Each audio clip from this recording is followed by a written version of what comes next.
Tatanggapin mo ba yung offer ni Rosmar na piso bawat parcel? Yan kasing sasweldoin mo sa bawat produkto niya na mababalot mo. At kung ilan yung magagawa mo, yan ang sweldo mo sa buong araw. Masyado ba tong unfair or fair para sa inyo? Pag-usapan natin. Nakita ko kasi itong post ni Rosmar. Ito yung nilagay niya, no? Looking for magbabalot ng parcel. Piso per parcel. Kaya kung maka 2K parcel ka, 2K ang for you. PM Rosmar May or Revilla Tagaytay location. Yung malapit lang kasi stay out only. Yung kaya today mag-start kahit ilan kayo. Basta mabilis magbalot. So may produkto kasi siya, yun yung beauty product niya. And kailangan niyo ng tulong na magbalot yung kahon-kahon na yun.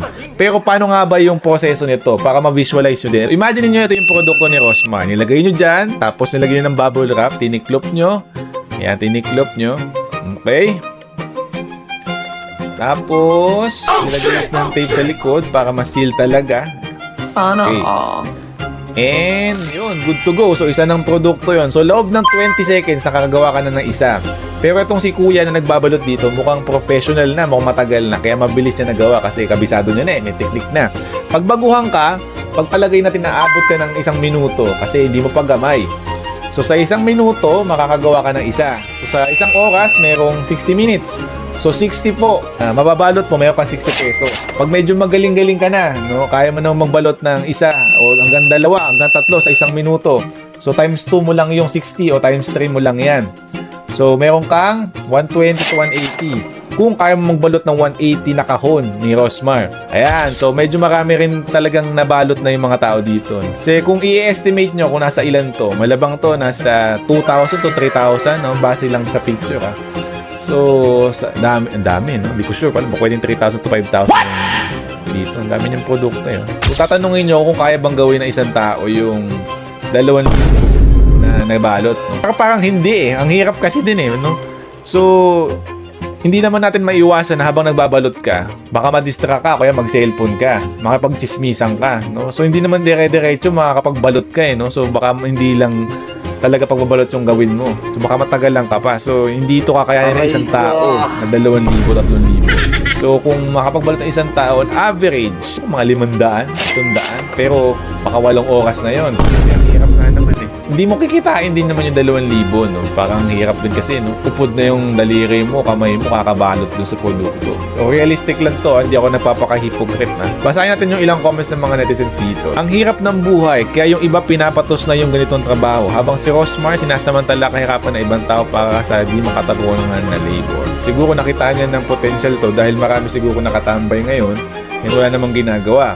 So ngayon, para naman pakinabangan niya siguro yung tao na walang ginagawa. Naisip niya yung piso na compensation para bayaran lang yun para magbabalot lang. Hindi ko masabing good siya, hindi ko rin siya masabing bad. Siguro may limit, no? Ang hirap kumita ng pera, sa totoo lang din. Ngayon, sinabi niya naman sa post niya, yung malapit lang naman sa area. May mga tao din naman doon na handa na or let's say magulang or let's say mga talagang tambay na pwedeng makinabang din doon para may gawin lang buong araw. Siguro ang opinion ko lang dito ay hindi to para sa lahat ng tao, no? Marami kasing naiinis eh. Siguro mataas na yung standard nyo. Kukumpara ko lang din siya, no? Tulad ng mga jeepney driver, no? Hindi ko sila sinisira, no? Pero trabaho din naman marangal yun. Yung mga jeepney driver naman kumikita sa araw-araw na pamamasada. Kailangan mong mag-drive, kailangan mag-focus ka sa daan. Yung usok, yung init. So nakakapagod din siya, no? Magkano ba ang sweldo nila? Rate of jeepney driver. Sabi dito, traditionally, public jeepney drivers in the Philippines typically take home a net daily income of only 200 to 300 after paying for high fuel prices and boundary fees. Earnings fluctuate. So kinukumpara ko siya dito sa offer ni Rosmar na nasa bahay lang din naman. Nakakapagod din kasi maglalay ka ng tape, ilalagay mo yung bubble wrap, tapos ulit-ulitin mo yun. Kung yung magagawa mo, yun ang sweldoin mo. Ang ganun din siya no? Magkaiba siya ng hirap, trabaho din siya, no? Pero patingin ko naman sa ginagawa dito ni Rosmar, kahit na medyo mahirap, nakakatulong siya sa maliit na paraan. Bakit di na lang minimum wage? Yung 600 plus per day na minimum kasi yun naman ang legal na pasahod. So magkano ba ang minimum wage sa Pilipinas? Tignan muna natin para magka-idea tayo. Ayan, sabi dito, in the National Capital Region, the daily minimum wage is 718 to 755 pesos. Following a 60 pesos per tranche increase that took effect on July 25, 2026. Bago nga. So, sa Manila po, 718 to 755 po. 115 to 600 po pagka Central Luzon or Same din naman, Calabarzon Road, 485 to 600. At babayaran niya ng minimum wage, baka kakaunti lang din yung magawa. Voluntary lang, no? Malamang marami ang magbo-volunteer nun. Tapos maraming tao, mas mabilis po, mas marami po yung matatapos nun. So, para sa akin lang naman yun, ha. Seller din ako, 600 per day sa pasahod ko. Pero naintindihan ko yung kay Rosmar na piso per parcel, maliit lang kasi. At sa isang minuto, di lang isa mababalot mo pag nagamay mo na pagpapak.